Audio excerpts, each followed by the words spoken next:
नमस्कार। आप देख रहे हैं अलीगढ़ संदेश न्यूज, जहां हर खबर मिलती है सच्चाई और जिम्मेदारी के साथ।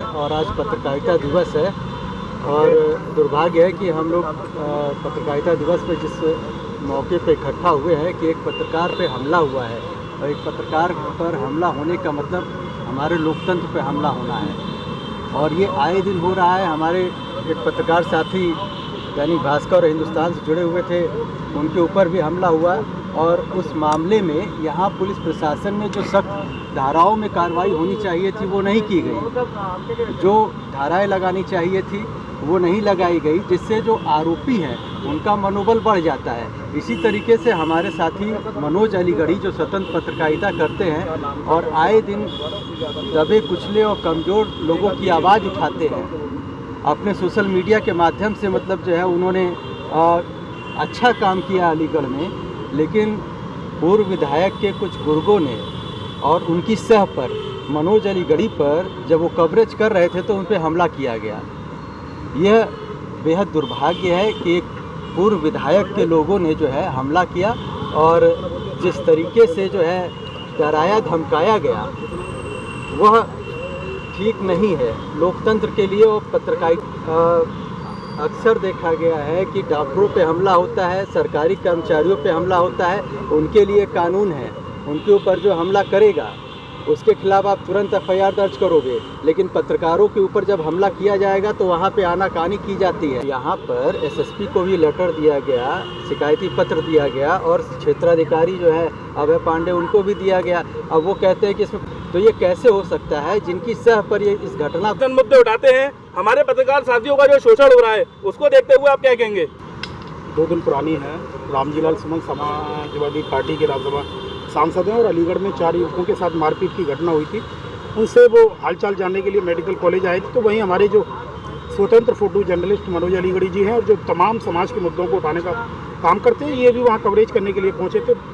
तो इसी दौरान जो समाजवादी पार्टी के पूर्व विधायक हैं अतरौली से जो वीरेश यादव है, जैसा वीडियो में साफ तौर पर दिख रहा है, उनके 2-3-4 लोग आते और इन पर हमलावर हो जाते हैं। तो ये बहुत ही दुर्भाग्यपूर्ण है कि जिस तरीके से चौथा स्तंभ समाज के लिए, देश के लिए और दबे कुचले वर्ग के लिए काम करता है और उस पर इस तरीके से कुठाराघात किया जाएगा और हमला किया जाएगा, तो ये बहुत ही निंदनीय। और पत्रकार समाज आज पुरजोर तरीके से इस घटना की निंदा करता है और उत्तर प्रदेश के मुख्यमंत्री योगी आदित्यनाथ से हम मांग करते हैं कि जिस तरीके से ये गुंडा तत्व, असामाजिक तत्व और जो गुंडा प्रवृत्ति के लोग हैं, डराने, धमकाने, धौंसाने का काम करते हैं, ऐसे लोगों पर कठोर सख्त कार्रवाई की जाए। क्योंकि जो पत्रकार है वो स्वतंत्र रूप के काम करना जानता है, समाज के लिए काम करता है, समाज के हित में काम करता है। तो कहीं ना कहीं कोई खबर अगर वो प्रकाशित करता है, किसी को अगर उस खबर से कोई आपत्ति है तो वो उसका विरोध सही शब्दों में दर्ज करा सकता है, ना कि डराने का, धमकाने का। देखो, कलम के सामने गन का कोई महत्व नहीं होता। वो गन दिखा रहे हैं, दिखाने दीजिए, लेकिन जो कलम की ताकत है उसको झुका नहीं सकते।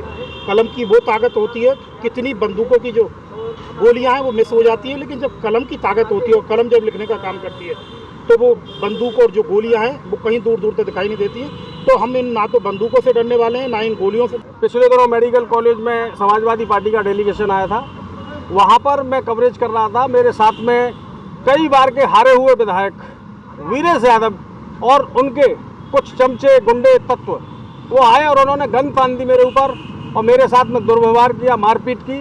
वह उनकी हिमाकत देखिए आप, पुलिस के जवान मौजूद थे बड़ी संख्या में, एएमयू की सुरक्षा मौजूद थी, अन्य अधिकारी मौजूद थे, बहुत से युवा और पब्लिक मौजूद थी। उसके साथ उनके इस घटना के साथ में उन्होंने हमला किया, बदतमीजी की और से मुझे नुकसान पहुंचाने की कोशिश की। मैंने अभी समाजवादी पार्टी के राष्ट्रीय अध्यक्ष अखिलेश जी से मेरी कल बात हुई थी, मैंने उनको पूरे मामले की जानकारी दी है। उन्होंने साफ कहा है कि ऐसे लोगों के हम खिलाफ कार्रवाई करेंगे और अभी मेरी मुलाकात उनसे लखनऊ में जल्दी होगी। शिवपाल यादव जी से भी बात हुई है और इसके अलावा उत्तर प्रदेश के सूबे के मुखिया से भी लिखित शिकायत की गई है। अलग अलग प्रदेशों के, अलग अलग जिलों के हमारे पत्रकार साथी उन्हें ज्ञापन देने का प्रयास कर रहे हैं। ऐसे निरंकुश माफिया और गुंडागर्दी, राजनीति के नाम पर गुंडागर्दी करने वालों के खिलाफ अब वक्त आ गया है कि हमें उनके खिलाफ बिगुल बजाना होगा और उनकी बातों को जन जन तक पहुंचाना होगा। ये हम लोग कोई गांव के किसान, गरीब और मजदूर और उनके पास कोई दबाव में काम करने वाले नहीं हैं। हम जिला मुख्यालय में बैठे हुए हैं, उसके बाद भी उनकी हिमाकत देखिए हमारे ऊपर हमलावर हो रहे हैं। हमने जनता की आवाज़ को एक जगह से सुनकर अन्य लोगों तक पहुंचाया, हमारा ये कार्य है और हम इसको करते रहेंगे। ऐसे गुंडों से, ऐसे बेईमान और चोर लोगों से हम नहीं डरने वाले। पुलिस से हम निवेदन करते हैं कि मुकदमा दर्ज करें और सख्त से सख्त कार्रवाई करें, और ऐसे जो बात बात पर बंदूक दिखा रहे हैं उनके लाइसेंस निरस्त होने चाहिए। पत्रकार एकता जिंदाबाद, पत्रकार एकता जिंदाबाद।